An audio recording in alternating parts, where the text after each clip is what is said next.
Well, didn't think they would start doing it this quickly, but Miami is already starting to clear some cap space.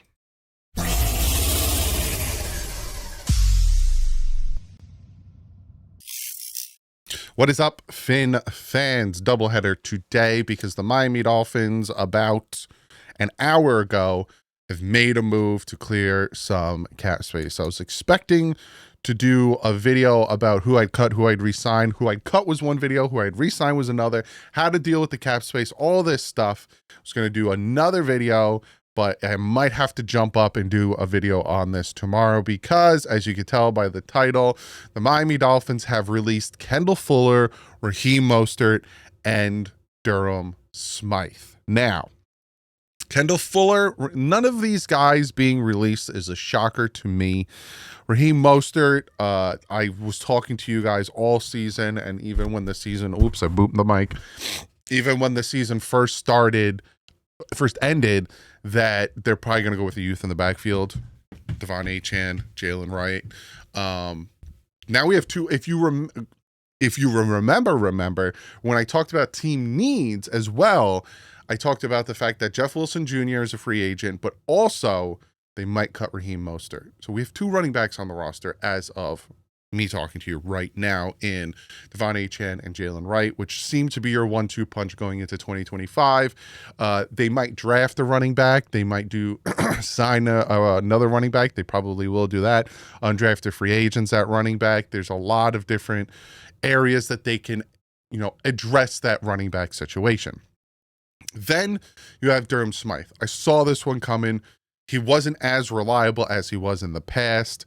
They have that out. I'll talk about where our cap space is sitting at right now in a second. Drops, all that stuff. And with Jonnu really coming onto the scene and doing some fantastic things, he became extremely expendable. You still have Julian Hill, who's on the roster. Will they trade him or will they cut him, not trade him? I don't know. You know how Mike McDaniel is with his projects. But this Durham Smythe isn't surprising. It sucks because the Miami Dolphins, the draft that they took, Mike Gesicki and Durham Smythe, they had the option of getting Godert. I think that's how you say his name, who's now with the Philadelphia Eagles. They had options at other tight ends, but they decided to draft two tight ends that could do the same thing that one can do. And Durham Smythe was the lasting tight end in that draft, and now he is gone. Could these guys come back? Possibly, but will they come back? I doubt it. And then you have the Miami Dolphins releasing Kendall Fuller. He was on the team for a year, and they have moved on from him. When they signed him, I was happy about it. I saw a lot of potential with him doing well. When he was on the field, he wasn't bad. He wasn't great, but he wasn't bad. That's the thing, though. When he was on the field, he had I think he had 2 concussions in a month or 2 concussions in a 4-game span or something like that. That is probably why they released him, because of the concussions and because of his inability to stay on the field and help the team. So now the Miami Dolphins are potentially sitting at a need at cornerback to go opposite of Jalen Ramsey. Where could they do that? Draft, free agency, all that stuff. Now, speaking of draft and free agency, and again, tomorrow's video, I will talk about the cap space and possibly doing a cut, who they could cut next in tomorrow's video, because there are still some names out there, and we will look at it in a second. But the Miami Dolphins right now are currently sitting at $3.7 million over the cap. And before they made these 3 cuts, which was a savings of $7.9 million with those 3 cuts, before they made those 3 cuts, they were sitting at they were over the cap by $11.6 million. And they are making the moves that they need to make to clear up cap space. So they're almost close with the Jets, who, after releasing Aaron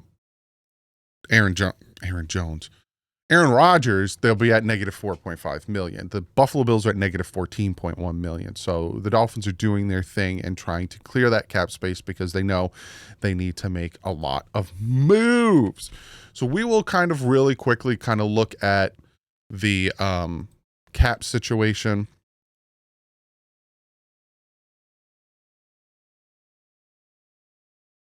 now. There we go. I understand. You can't hear me. I fixed it. So this is the cap space right now. As you could see, Mostert's still on here. Again, they had the out. And that's why, 3.3 million savings, 1 million dead cap. That's what they did there. But Mostert's gone. Fuller's gone.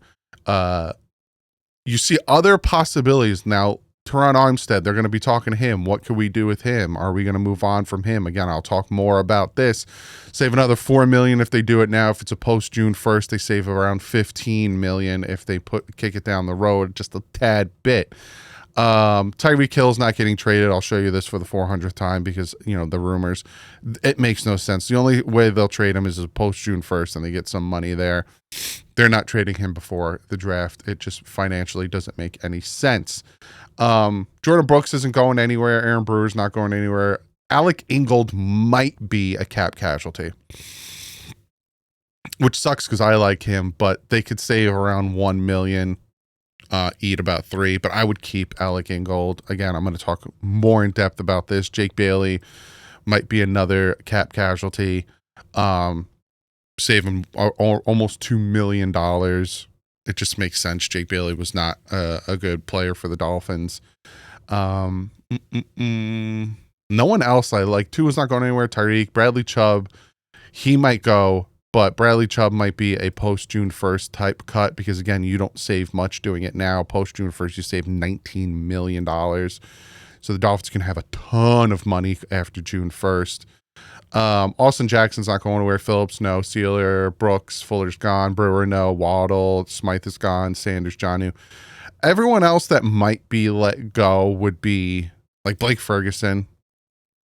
I could see him being let go. I don't know what happened with his off the field stuff, but that could save about $1.1 million. Julian Hill. Again, will they make the move? They could save another $1 million. I will go full in depth tomorrow talking about who can get cut where, when, and how. But the Dolphins already started the process of clearing up that cap space to be able to make financial moves. In tomorrow's video, we're going to talk about the cap space. I'm going to talk about who they should cut to clear up that cap space. So I was hoping to spread it out to 2 different videos, but obviously I'm not going to be able to do that because the Dolphins are already making moves trying to clear it up. But we also shouldn't forget that the cap is going to be going up. Now, what does that mean? You have a limit. So if you look at, where is it? There is total cap. So here, let me show you. So this is how much the Dolphins have on contract right now. It's the 6th most, $293 million. They have to get rid of a lot of it.